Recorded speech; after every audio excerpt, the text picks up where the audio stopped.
Ini juga signal amaran kepada ahli parlimen di Malaysia, adun di Malaysia, ahli politik di Malaysia. Kau jangan melampaui batasan. Jangan guna kuasa kau untuk mengkayakan diri kau. Baru-baru ini muncul sebuah video dari seorang warga Malaysia yang iri lihat rakyat Indonesia yang berani turun ke jalan melawan DPR. Katanya, rakyat Indonesia kalau marah sama wakil rakyatnya, nggak pakai basa-basi, langsung dihajar lewat demonstrasi. Pejabat nakal, siap-siap dihujat rame-rame. Dia sampai bilang, coba rakyat Malaysia bisa kayak gitu, karena di negaranya, kritik sering dianggap kurang ajar. Padahal, rakyat cuma mau didengar. Yang paling nyelekit, dia kasih peringatan langsung ke kerajaan dan anggota parlemen Malaysia. Jangan berani-beraninya tipu rakyat, karena kalau rakyat sudah muak, jangan harap kursi kalian aman. Di Indonesia, rakyat dia marah sebab ahli parlimen dia naik gaji banyak. Rakyat kelaparan, mereka berjoget dalam parlimen. Di Malaysia, PMX bagi sara, bagi gaji maksimum, bagi gaji macam-macam kelebihan PMX bagi. Tapi rakyat dia banyak ketawa. Rakyat Malaysia wajib bersama dengan rakyat Indonesia. Korang tahu tak apa yang berlaku baru-baru ni yang ada protes besar-besaran? Dikatakan 580 ahli parlimen Indonesia ni dapat allowance perumahan bulanan sebanyak RM50 juta. Korang tahu tak 50 juta rupiah tu bersamaan RM13,000.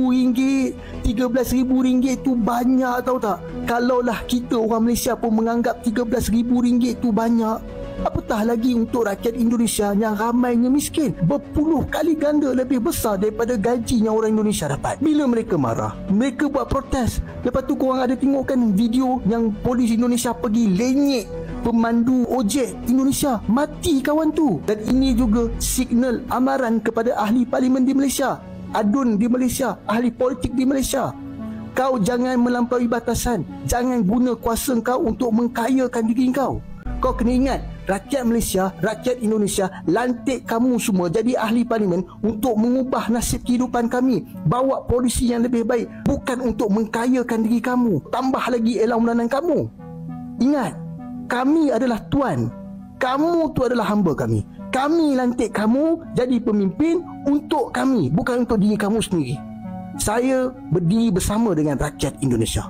Nak jadi pemimpin, ahli politik atau menteri ni, lain daripada tugas kau nak kena jaga negara, kau pun kena pandai jaga mulut kau. Janganlah pula selalu sangat bila buka mulut menyakitkan hati rakyat. Mesti ramai orang ingat, rakyat Indonesia marah dan ramai-ramai turun berdemo ni adalah semata-mata disebabkan oleh kenaikan pajak yang menekan rakyat dan juga kenaikan gaji dan juga allowance ahli-ahli DPR tu. Tapi sebenarnya huru-haranya Indonesia ni adalah disebabkan ramai sangat pemimpin kat Indonesia tu yang sombong sangat dengan rakyat dia. Ditambah juga lagi skill public relation dan juga public speaking yang sangat teruk daripada pemimpin dekat Indonesia tu. Sebagai contohnya, bila ada rakyat protes pasal pajak ni tinggi sangat, dia siap boleh cakap yang dia tak takut pun bila rakyat buat demo pasal kenaikan pajak ni. Dia tak peduli pun RM5,000 ataupun RM50,000 yang turun. Dia cakap dia tak takut. Ini belum lagi kita cerita pasal ada menteri cakap gaji guru kat Indonesia ni adalah beban negara. Tapi gaji DPR ni boleh pula dinaikkan. Yang baru-baru ni yang buat orang betul-betul marah adalah ada anggota DPR ni boleh cakap pula rakyat-rakyat Indonesia yang nak DPR ni bubar adalah sebagai orang-orang tolol sedunia. Lepas tu bila gedung DPR ni dibakar oleh rakyat dan ada nyawa yang terkorban, dia pula pergi lari kat Singapura sekarang. Semua ni takkan terjadi kalau anggota-anggota DPR ataupun menteri-menteri kat sana ada public relation ataupun public speaking yang bagus. Paling penting tak sombong dengan rakyat dia sendiri. Apa yang berlaku dekat Indonesia sekarang? Sampai rakyat pukul 5 pagi sampai lewat malam masih berdemo-demo, bakar sana sini. Berdemo-demo. Aku nak kau bayangkan kalau kat Malaysia berlaku, ini yang berlaku kat sana. Kau bayangkan tiba-tiba sebulat suara PM Perdana Menteri kita dan kabinet untuk wujudkan allowance rumah bagi setiap ahli parlimen RM12,000 sebulan. Ini bukan allowance gaji, tak. Ini allowance.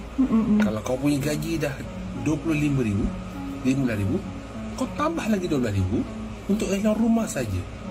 Di mana kita sendiri nak bayar sewa rumah RM500, RM700, RM1,000 sebulan. Punyalah struggle.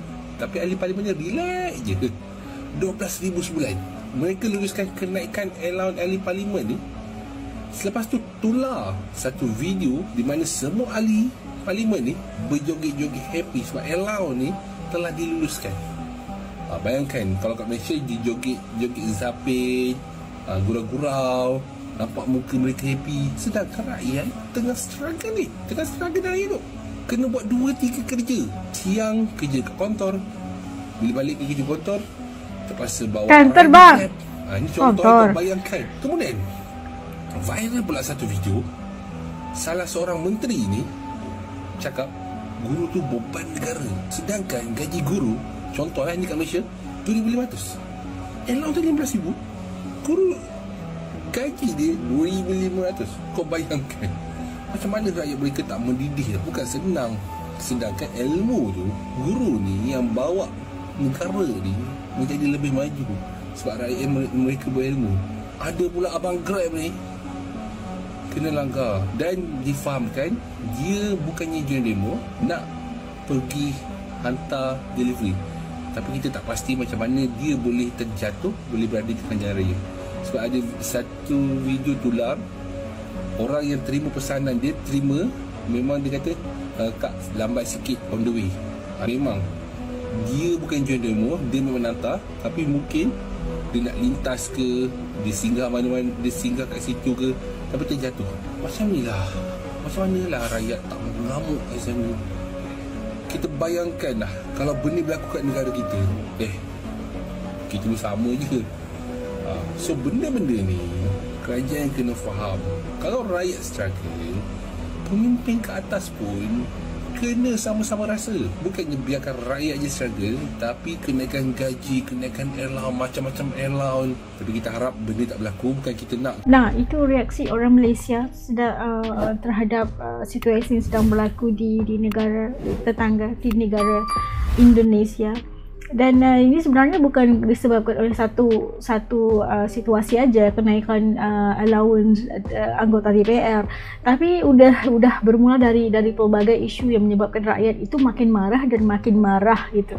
Daripada kenaikan pajak yang menyatakan tentang orang-orang yang minta untuk DPR dibubar itu tolol, gaji guru dikatakan beban negara, itu sesuatu yang menambah kemarahan demi kemarahan itu yang bikin masyarakat udah dicabar kayak gitu kan, udah habis cabaran mental itu udah nggak sabar. Dan diikuti dengan kematian Allahyarham Afan Kurniawan juga, seorang ojek, seorang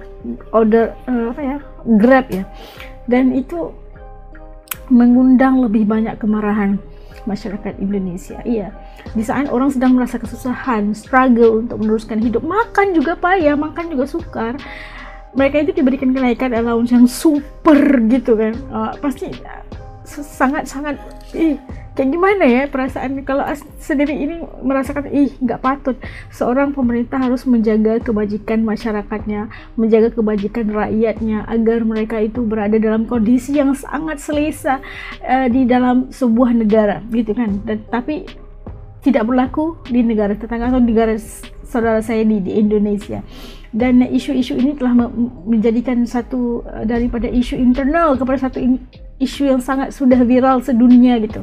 Dan kami melihat bagaimana kami sangat bersimpati kepada saudara kami di Indonesia. Dan As juga setuju kata seorang abang tadi yang mengatakan tentang bagaimana quality public speaking ataupun cara mereka mengendalikan masyarakat dengan jawaban-jawabannya, dengan perkataan-perkataannya, seperti perkataan tolol sebagai beban negara, kayak itu perkataan ataupun tidak sesuai untuk digunakan. Dan masyarakat merasakan itu tidak patut sebagai seorang pemimpin mengeluarkan fakta ataupun kata-kata seperti begitu. Dan kita tahu rakyat Indonesia ini udah terlalu marah dan tidak boleh dibendung. Dan kita lihat bagaimana kita selalu lihat video-video bagaimana rakyat itu terpaksa melakukan banyak kerja untuk mendapatkan makanan satu hari gitu. Tapi dengan senang yang kaya itu semakin kaya, jurang kaya miskin itu semakin lama semakin jauh antara orang kaya dan miskin di Indonesia.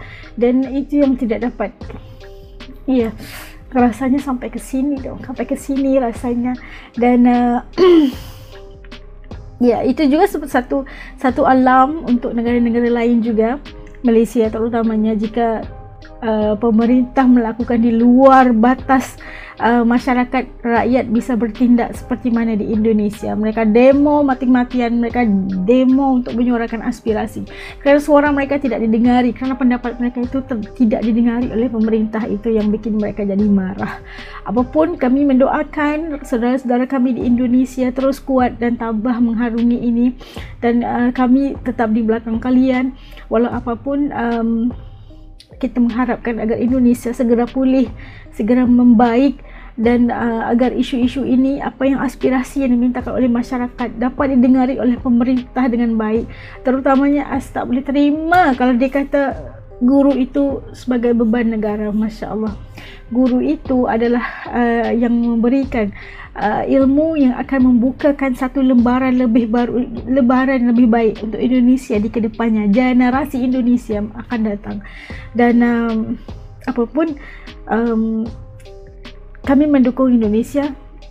Kami merasakan seperti yang kalian rasakan. Kita mengharapkan yang terbaik, insyaAllah. Menurut teman-teman AS kayak gimana? Bagaimana tempat-tempat teman-teman AS channel ini? Adakah yang udah terkesan atau apa aja? Titik komen di bawah supaya AS juga bisa tahu langsung keadaan saudara-saudara kita di Indonesia.